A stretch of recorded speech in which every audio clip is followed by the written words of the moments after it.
Hey everyone, welcome back to my YouTube channel. Previous video में हमने देखा कि हम कैसे मैटर को हमने डिफाइन करा था। एलिमेंट्स एंड कंपाउंड्स की बात की थी कि कैसे एलिमेंट एंड कंपाउंड एटम्स के कंबाइन होने से बनते हैं।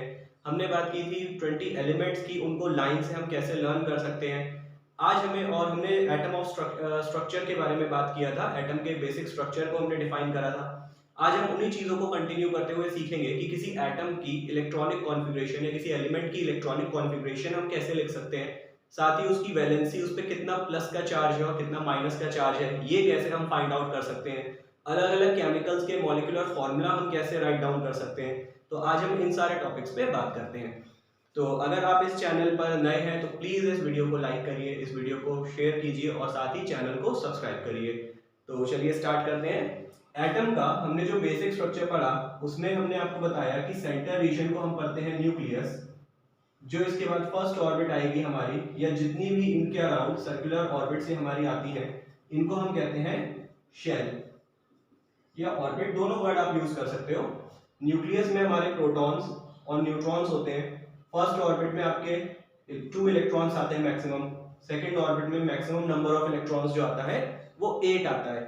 ठीक, तो सबसे पहले हम इसमें समझते हैं कि इलेक्ट्रॉनिक कॉन्फ़िगरेशन क्या है। इलेक्ट्रॉनिक कॉन्फ़िगरेशन का मतलब है न्यूक्लियस में, एटम में न्यूक्लियस के अराउंड इलेक्ट्रॉन्स का अरेंजमेंट कैसा है। ठीक है, एटम में न्यूक्लियस के अराउंड इन ऑर्बिट्स में इलेक्ट्रॉन का अरेंजमेंट कैसा है, यही हमारा होता है electronic configuration. That is arrangement of electron in the shell और orbit around the nucleus in an atom. Clear. तो जैसे हमने पढ़ा कि अगर सोडियम है, सोडियम का नंबर है 11, इसमें फर्स्ट ऑर्बिट में इलेक्ट्रॉन आएंगे 2, देन सेकंड ऑर्बिट में 8 इलेक्ट्रॉन, और जब आप इसकी थर्ड ऑर्बिट बनाओगे तो थर्ड ऑर्बिट के लिए आपके पास कितने इलेक्ट्रॉन बचेंगे, क्योंकि ओवरऑल 11 इलेक्ट्रॉन्स आपके पास थे। दैट इज थर्ड ऑर्बिट में जो आपका इलेक्ट्रॉन का नंबर होगा वो कितना आएगा, 1। क्लियर। तो थर्ड ऑर्बिट में इलेक्ट्रॉन हमारे आएंगे 1। अगर हम एल्यूमिनियम की बात करें, number is 13, that is first orbit में जो नंबर ऑफ इलेक्ट्रॉन होगा वो 2, देन 8, देन 3। अगर हम फास्फोरस की बात करें, नंबर इज 15, फर्स्ट ऑर्बिट में number of electron 2, then 8, then 5, overall is 15. Clear? यही है electronic configuration, that is arrangement of electron around the nucleus of an atom. Clear? किसी भी एटम में न्यूक्लियस के चारों तरफ इलेक्ट्रॉन्स का अरेंजमेंट कैसा है, यही हमारा होता है इलेक्ट्रॉनिक कॉन्फ़िगरेशन। क्लियर हो गई इतनी बात। अब अगर हमें किसी एटम की वैलेंसी फाइंड करनी है तो फर्स्ट ऑफ ऑल हमें यह समझना होगा कि वैलेंसी क्या है। क्लियर हो रही है बात। लास्ट ऑर्बिट जो हमारी होती है, किसी भी एटम की जो लास्ट शेल होती है उसको हम पढ़ते हैं वैलेंस शेल और वैलेंस ऑर्बिट। क्लियर। इसमें जितने भी इलेक्ट्रॉन्स होंगे वो इलेक्ट्रॉन्स का नंबर हमारा होगा वैलेंस इलेक्ट्रॉन। ये जो भी इनमें इलेक्ट्रॉन्स होंगे उन इलेक्ट्रॉन्स को हम पढ़ेंगे वैलेंस इलेक्ट्रॉन। क्लियर। अब यहां पर एक पॉइंट जो आपको समझना है बहुत अच्छे से, वो ये कि हर एटम ये चाहता है कि उसकी जो लास्ट ऑर्बिट है वो कंप्लीटली फिल हो। ठीक है, कि आप ध्यान से समझो कि हर एटम ये चाहता है कि उसकी जो लास्ट ऑर्बिट है वो कंप्लीटली फिल होनी चाहिए। फॉर एग्जांपल, यहाँ जो एटम हमने बनाया है ये सोडियम का, फर्स्ट ऑर्बिट में आपके 2 इलेक्ट्रॉन, सेकंड में 8, थर्ड में 1। अब थर्ड ऑर्बिट में जो मैक्सिमम नंबर ऑफ इलेक्ट्रॉन्स आ सकते हैं वो कितने आ सकते हैं, 8। क्लियर। बट इसमें तो आपके कितने हैं, 3। ये हम अप टू 20 एलिमेंट्स की बात कर रहे हैं। क्लियर। अप टू 20 एलिमेंट्स के अंडर में ही हम बात करेंगे, उससे ज्यादा पे बात नहीं करेंगे अभी बेसिक के लिए। तो जो सेकंड और थर्ड ऑर्बिट में आपके नंबर ऑफ इलेक्ट्रॉन्स होने चाहिए 8, बट यहां पर कितने इलेक्ट्रॉन है, 1। तो दैट इज इसकी जो लास्ट ऑर्बिट है ये कंप्लीटली फिल नहीं है। क्लियर हुई बात। फॉर एग्जांपल हम हाइड्रोजन की बात करते हैं। हाइड्रोजन का सिंबल है H, नंबर है 1, दैट इज इसमें 1 इलेक्ट्रॉन हुआ एंड 1 प्रोटॉन हुआ। तो न्यूक्लियस में आपका 1 प्रोटॉन, देन वैलेंस। अब क्योंकि इसके पास तो सिर्फ एक ही ऑर्बिट आई, ठीक है, एक इलेक्ट्रॉन था, तो सिर्फ फर्स्ट ऑर्बिट की ही हम बात करेंगे हाइड्रोजन में। और यहां पर हमने पढ़ा था कि फर्स्ट ऑर्बिट में तो 2 इलेक्ट्रॉन मैक्सिमम आ सकते हैं। क्लियर। फर्स्ट ऑर्बिट में मैक्सिमम नंबर ऑफ इलेक्ट्रॉन कितना हो सकता है, 2, बट यहाँ तो सिर्फ एक ही इलेक्ट्रॉन है। तो इसको जो अपनी वैलेंस शेल हुई या जो इसकी वैलेंस शेल है उसको फिल करने के लिए इसको कितने इलेक्ट्रॉन और चाहिए? 1। इसकी लास्ट ऑर्बिट या लास्ट शेल तो ये है, एक इलेक्ट्रॉन ऑलरेडी प्रेजेंट है, मैक्सिमम 2 आ सकते हैं, दैट इज कितने की रिक्वायरमेंट हुई इसे? 1 इलेक्ट्रॉन की। क्लियर हुई बात? तो सबसे पहले हमें ये याद रखना है इसमें कि हर एटम ये चाहता है कि उसकी जो लास्ट ऑर्बिट है या जो लास्ट शेल है वो कंप्लीटली फिल होनी चाहिए। क्यों फिल होनी चाहिए? जिससे कि वो अपने नियरेस्ट नोबल गैस की कॉन्फ़िगरेशन अटेन कर सके। अब ये नोबल गैस क्या है? ऐसे एलिमेंट या ऐसी गैसेस जिनके लास्ट शेल या वैलेंस शेल कंप्लीटली फिल है, वो बहुत ही स्टेबल होती हैं और वो किसी से भी रिएक्ट नहीं करती अंडर नॉर्मल कंडीशंस। ठीक, एटम को भी अगर स्टेबिलिटी चाहिए, कोई भी एटम अगर उसको स्टेबिलिटी चाहिए तो वो भी यही चाहेगा कि उसकी भी लास्ट वाली जो शेल है, जो लास्ट ऑर्बिट है, वो कंप्लीटली फिल हो जाए, जिससे उसे भी किसी दूसरे के पास ना जाना पड़े या भागना ना पड़े यहां से वहां। ठीक, तो वो कोशिश करेगा कि उसके लास्ट वाले ऑर्बिट या शेल कंप्लीटली फिल हो। अब ये कैसे करेगा इसे? इसके पास दो रास्ते हैं, या तो ये अपना इलेक्ट्रॉन किसी को दे दे, ठीक, या फिर ये किसी से इलेक्ट्रॉन मांग ले, तभी ये अपने लास्ट के इलेक्ट्रॉन को या वैलेंस शेल को कंप्लीटली फिल कर सकता है, अदरवाइज नहीं कर सकता। तो पर इसमें भी एक पॉइंट है कि आप जब किसी से इलेक्ट्रॉन मांगने जाओगे तो आप 4 इलेक्ट्रॉन ही मांग सकते हो, उससे ज्यादा इलेक्ट्रॉन्स को आप नहीं मांग सकते। इसके लास्ट में तो 1 इलेक्ट्रॉन है, अगर ये किसी से 4 इलेक्ट्रॉन मांग भी लेता है तो इसके लास्ट में कितने हो जाएंगे? 4 + 1 5, 8 तो तब भी नहीं हुए ना, कंप्लीटली फिल तो तब भी नहीं हुई। तो इसका ये मतलब हुआ कि 4 इलेक्ट्रॉन ये ले भी ले तो कोई फायदा नहीं होने वाला, इसलिए ये इलेक्ट्रॉन्स को लेगा नहीं, एक्सेप्ट नहीं करेगा, पर क्या करेगा? ये अपने इलेक्ट्रॉन्स को डोनेट कर देगा किसी दूसरे एटम को। क्लियर? क्योंकि जब पहला रास्ता काम नहीं कर रहा स्टेबिलिटी आने के लिए, तो दूसरा रास्ता लाना पड़ेगा। दूसरा रास्ता क्या है कि आप इलेक्ट्रॉन्स को डोनेट कर दो, तो ये अपने इलेक्ट्रॉन किसी दूसरे को डोनेट करेगा। जब ये अपना लास्ट वाला इलेक्ट्रॉन किसी दूसरे एटम को दे देगा, अगर हम इसका ये लास्ट वाला इलेक्ट्रॉन यहां से निकाल दें, ठीक, तो क्या होगा? ये वाली ऑर्बिट तो बिल्कुल एम्प्टी हो जाएगी ना, इसमें तो कुछ भी नहीं बचेगा, तो हम इसको काउंट ही नहीं करेंगे।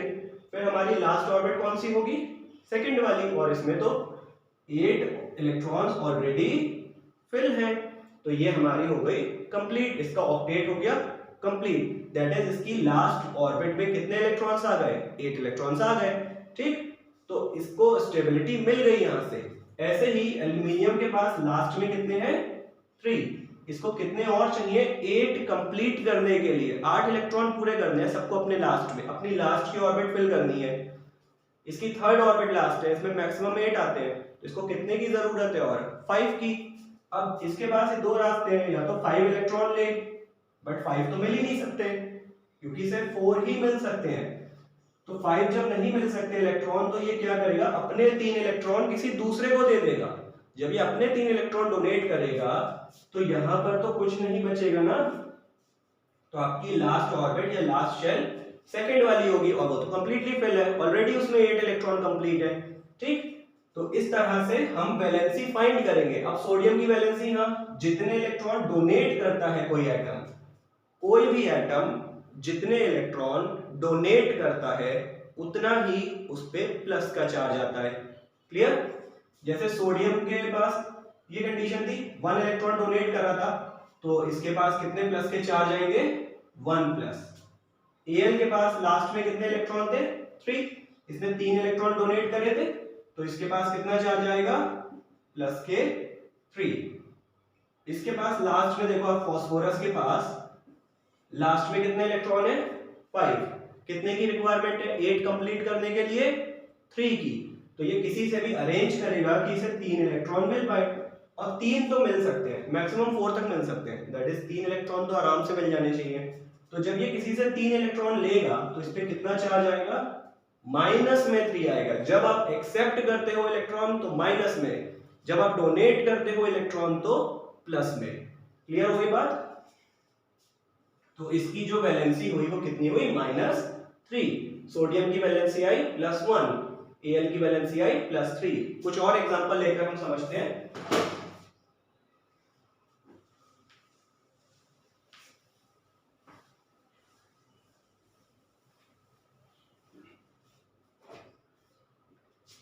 कैल्शियम का एग्जांपल लेते हैं हम, नंबर इज 20, ठीक। दैट इज इसमें प्रोटॉन्स होंगे 20 ही न्यूट्रॉन होंगे। फर्स्ट ऑर्बिट में इलेक्ट्रॉन का नंबर 2, सेकेंड ऑर्बिट में इलेक्ट्रॉन्स का नंबर 8, थर्ड ऑर्बिट में इलेक्ट्रॉन का number 8, and then last orbit में जो इलेक्ट्रॉन का नंबर आएगा वो भी कितना आएगा, 2। वो यहां पर आएगा 2, क्योंकि 20 है ना, फर्स्ट में 2 हो गए, सेकंड में 8 हो गए, थर्ड में भी 8 हो गए, तो 2 8 10 8 18 और 2 20। तो इसके लास्ट में कितने इलेक्ट्रॉन्स आ गए, 2 इलेक्ट्रॉन। दैट इज इस पर जो चार्ज, इसका जो इलेक्ट्रॉनिक कॉन्फ़िगरेशन होगा वो होगा 2, 8, 2। दैट इज ये अपने 2 इलेक्ट्रॉन डोनेट करेगा। जब ये डोनेट करेगा तो इस पे कितना चार्ज आएगा, प्लस के 2 चार्ज। तो इतना क्लियर हुआ कि हम वैलेंसी कैसे फाइंड आउट कर सकते हैं। चलो अब मॉलिक्यूलर फॉर्मूला बनाना समझते हैं कि हम किसी कंपाउंड का मॉलिक्यूलर फॉर्मूला किस तरह से लिख सकते हैं।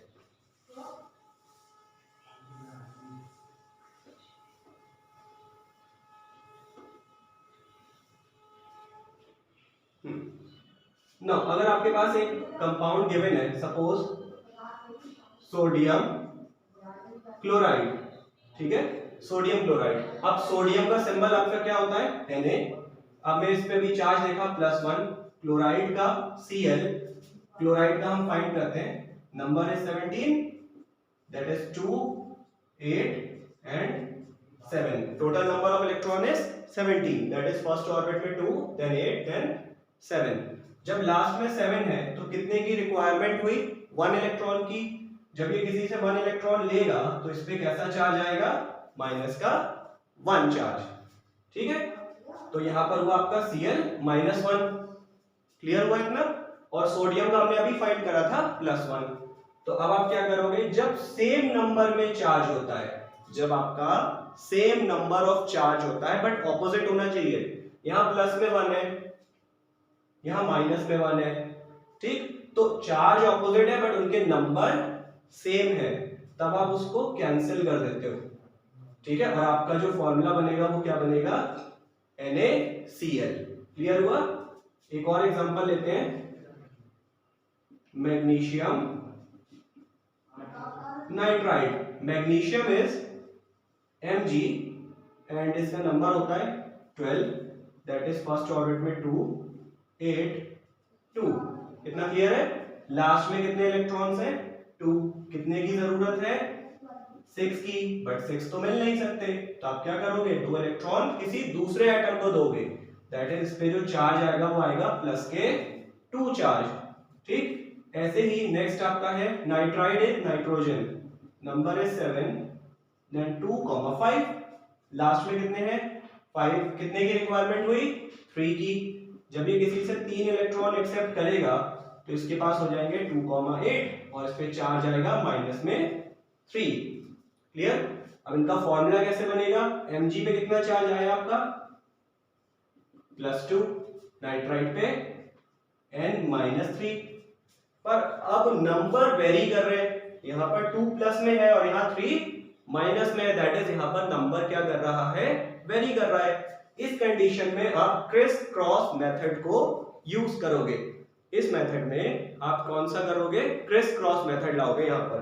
तो क्रिस क्रॉस मेथड क्या है, यहां पर जो आपका नंबर है उसको आप यहां शिफ्ट करो, ये जो आपका नंबर है उसको आप दूसरी साइड शिफ्ट करो, दैट इज क्रॉस कर दो, क्रॉस मल्टीप्लाई जैसे करते हैं ना।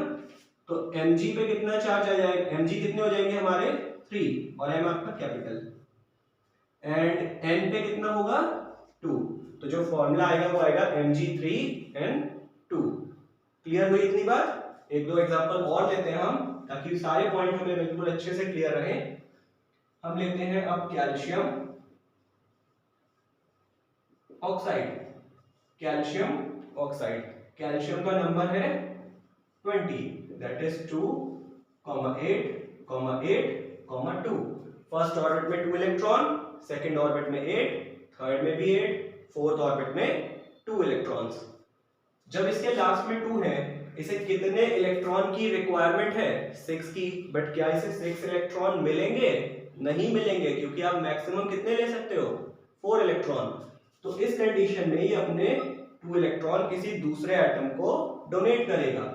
तो जो कंडीशन आएगी वो आएगी Ca+2, क्योंकि जब आप इलेक्ट्रॉन देते हो तो प्लस में चार्ज। सेकेंड है आपका oxide. Oxide is oxygen, number is 8, first orbit में 2, सेकेंड में 6। जब इसके लास्ट में 6 इलेक्ट्रॉन है तो कितने की रिक्वायरमेंट हुई इसे? 2 इलेक्ट्रॉन और चाहिए।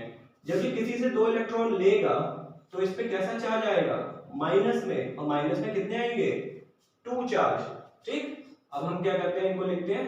पहले calcium Ca+2, oxygen O-2, opposite है माइनस प्लस, और सेम नंबर है, देखो दोनों में सेम नंबर है। जब नंबर सेम होता है तब आप उसको कैंसिल कर दोगे, तो आपका जो फॉर्मूला आएगा वो आएगा CaO, कैल्शियम ऑक्साइड के लिए। ठीक, एक एग्जांपल और हम समझते हैं ताकि आपको सारी बातें क्लियर हो। अब हम लेते हैं सोडियम ऑक्साइड को। Sodium oxide, sodium is Na, इसकी वैलेंसी अभी हमने फाइंड की +1। ऑक्साइड, यहां देखो ऑक्साइड की वैलेंसी कितनी आई है? -2। ठीक, यहाँ प्लस में 1 है, यहाँ माइनस में 2 है, तब आप क्या करोगे? इनकी क्रॉस कराओगे, क्योंकि नंबर सेम नहीं है। जब सेम नहीं होते तो हम क्रॉस कराते हैं, तो Na कितने हो जाएंगे? 2, और O कितना हो जाएगा? 1। 1 को आप नहीं भी लिखोगे तो भी कोई प्रॉब्लम नहीं है। 1 को हम जब कुछ नहीं लिखा हम उसको 1 ऑलरेडी कंसीडर करके चलते हैं। ठीक है, 1 हमें लिखने की जरूरत नहीं है। तो आपका जो फॉर्मूला बना वो बना Na2O, सोडियम ऑक्साइड। क्लियर हुआ इतना? तो अगर ये वीडियो आपको पसंद आई हो, सारा कंटेंट आपको क्लियर हुआ हो, तो इस वीडियो को जरूर लाइक करिए और शेयर करिएगा, और चैनल को जरूर सब्सक्राइब करिए। Thank you.